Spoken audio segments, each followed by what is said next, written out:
ओम शांति। आज पढ़ेंगे अव्यक्त महावाक्य 13 मार्च 1990 के। मुरली का टाइटल है संगम पर परमात्मा का आत्माओं से विचित्र मिलन। अव्यक्त बाप दादा अपने बच्चों प्रति बोले, आज अनेक बार मिलने वाले सिकिलदे बच्चे फिर से आकर मिले हैं। बाप भी उसी पहचान से बच्चों को देख रहे हैं और बच्चे भी उसी अनेक बार मिलने वाली स्मृति से मिल रहे हैं। यह आत्मा और परमात्मा बाप का विचित्र मिलन है। सारे कल्प में कोई भी आत्मा इस स्मृति में नहीं मिलती कि अनेक बार मिलने के बाद फिर से मिले हैं। चाहे समय प्रति समय धर्म पिताएं आए हैं और अपने फॉलोअर्स को ऊपर से नीचे लाए, लेकिन धर्म पिताएं भी इस स्मृति से नहीं मिलते हैं कि अनेक कल्प मिले हुए फिर से मिल रहे हैं। इस स्पष्ट स्मृति से सिवाय परम पिता के कोई आत्माओं से मिल नहीं सकते।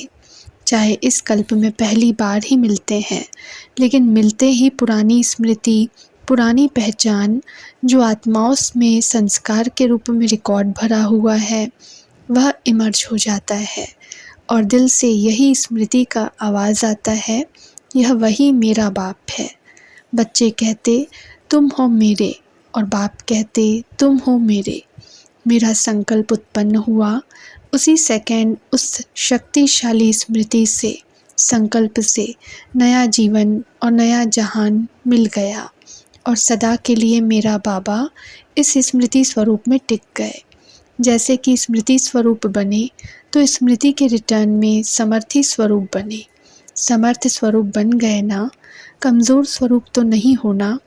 और जो जितना स्मृति में रहते हैं उतना समर्थियों का अधिकार स्वतः ही प्राप्त करते हैं। जहाँ स्मृति है वहाँ समर्थी है ही है। थोड़ी भी विस्मृति है तो व्यर्थ है, चाहे व्यर्थ संकल्प हो, चाहे बोल हो, कर्म हो। इसलिए बाप दादा सभी बच्चों को किस दृष्टि से देखते हैं कि हर एक बच्चे स्मृति स्वरूप, सुसमर्थ स्वरूप हैं। आज तक भी अपना सिमरण भक्तों द्वारा सुन रहे हैं। आपने स्मृति में लाया मेरा बाबा, तो भक्त आत्मा भी यही सिमरण करती, मेरा इष्ट व देवी। जैसे आपने अति प्यार से दिल से बाप को याद किया, उतना ही भक्त आत्माएं आप इष्ट आत्माओं को दिल से अति प्यार से याद करती हैं। आप ब्राह्मण आत्माओं में भी कोई दिल के स्नेह संबंध से याद करते हैं और दूसरे दिमाग द्वारा नॉलेज के आधार पर संबंध अति प्यारा अर्थात अति समीप है। वहाँ याद भूलना मुश्किल है। जहाँ सिर्फ संबंध है नॉलेज के आधार पर, लेकिन दिल का अटूट स्नेह नहीं है, वहाँ याद कभी सहज कभी मुश्किल होती। और जैसे शरीर के अंदर नस नस में ब्लड समाया हुआ है, ऐसे आत्मा में निष्पल अर्थात हर पल याद समाई हुई है। इसको कहते हैं दिल के स्नेह संपन्न निरंतर याद। जैसे भक्त आत्माएं बाप के लिए कहती हैं, जहाँ देखते हैं तू ही तू है। ऐसे बाप के स्नेही समान आत्माओं को जो भी देखे कि इन्हों की दृष्टि में, बोल में, कर्म में परमात्मा बाप ही अनुभव होता है। इसको कहते हैं स्नेही सो समान बाप। तो स्मृति स्वरूप तो सभी हो, संबंध भी सभी का है, अधिकार भी सभी का है, क्योंकि सभी का फुल अधिकार का संबंध बाप और बच्चे का है। सभी कहते हैं मेरा बाबा, मेरा चाचा, मेरा काका कोई नहीं कहते। अधिकार का संबंध होने के कारण सर्व प्राप्तियों के वर्षे के अधिकारी हो। चाहे 53 वर्ष वाले हैं, चाहे 6 मास वाले हैं, मेरा कहने से अधिकारी तो बन ही गए।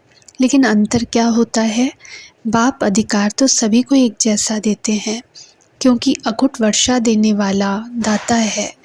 2.5 लाख तो क्या, लेकिन सर्व आत्माएं भी अधिकारी बने, उनसे भी अथाह खजाना बाप के पास है, तो कम क्यों दे? तो दाता सभी को देता एक जैसा है, लेकिन लेवता में फ़र्क है। कोई प्राप्तियों के वर्षे को व खजाने को समय प्रमाण स्वयं प्रति व सेवा प्रति कार्य में लगाकर उसका लाभ अनुभव करते हैं।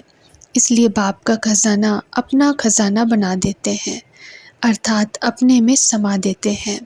अर्थात अपने में समा देते हैं। इसलिए हर एक खजाने को यूज़ करने के अनुभव से खुशी और नशे में रहते हैं।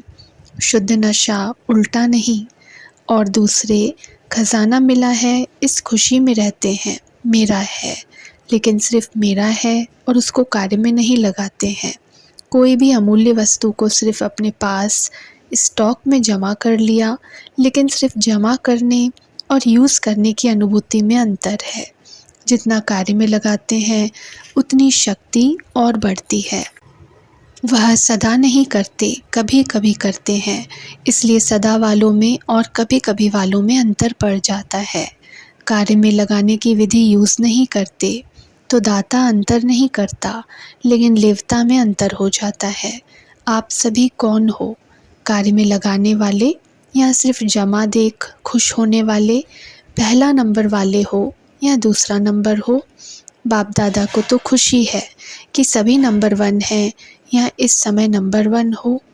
बाप दादा सदैव कहते हैं सदा बच्चों के मुख में गुलाब जामुन हो।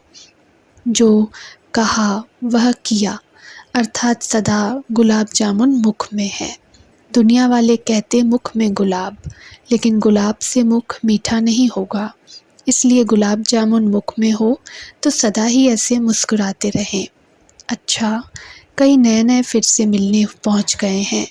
जो भी इस कल्प में फिर से मिलन मना रहे हैं, उन बच्चों के लिए विशेष बाप दादा स्नेह का वरदान देते हैं कि सदा अपने मस्तक पर बाप का हाथ अनुभव करते चलो। जिसके सिर पर बाप का हाथ है वह सदा इस वरदान के अनुभव से सब बातों में सेफ है। यह वरदान का हाथ हर बात में आपकी सेफ्टी का साधन है। सबसे बड़े से बड़ी सिक्योरिटी यही है। बाप दादा सभी टीचर्स की निमित्त बनने की हिम्मत देख खुश हैं। हिम्मत रख निमित्त तो बन ही जाते हो ना।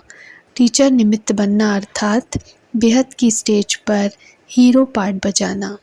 जैसे हद की स्टेज पर हीरो पार्टधारी आत्मा की तरफ सबका विशेष अटेंशन होता है, ऐसे जिन आत्माओं के निमित्त बनते हो, विशेष वह और जनरल सर्व आत्माएं आप निमित्त बनी टीचर्स को उसी दृष्टि से देखते हैं।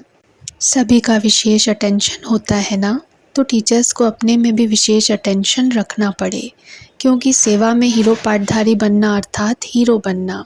दुआएं भी टीचर्स को ज़्यादा मिलती हैं। जितनी दुआएं मिलती हैं उतना अपने ऊपर ध्यान देना आवश्यक है। यह भी ड्रामानुसार विशेष भाग्य है। तो सदा इस प्राप्त हुए भाग्य को बढ़ाते चलो। 100 से 1000, 1000 से लाख, लाख से करोड़, करोड़ से पदम, पदम से भी पद्मा पदम। सदा इस भाग्य को बढ़ाते चलना है। इसको कहते हैं योग्य आदर्श टीचर। बाप दादा निमित्त बने हुए बच्चों को सिमरन ज़रूर करते हैं और सदा अमृत वेले वाह बच्चे वाह यह दुआएं देते हैं। सुना सेवाधारियों ने, टीचर्स माना नंबर 1 सेवाधारी। अच्छा, चारों ओर के अनेक कल्प न्यारा और प्यारा मिलन मनाने वाले, सदा प्राप्त हुए वर्षे के खजानों को हर समय प्रमाण कार्य में लगाने वाले, सदा दिल से अति स्नेही और बाप समान बन स्वयं द्वारा बाप का अनुभव कराने वाले, सदा स्मृति स्वरूप सुभक्तों द्वारा समर्थ स्वरूप बनने वाले, सदा अपने प्राप्त भाग्य को बांटने वाले अर्थात बढ़ाने वाले, ऐसे मास्टर दाता समर्थ बच्चों को बाप दादा का याद प्यार और नमस्ते। अच्छा, ओम शांति।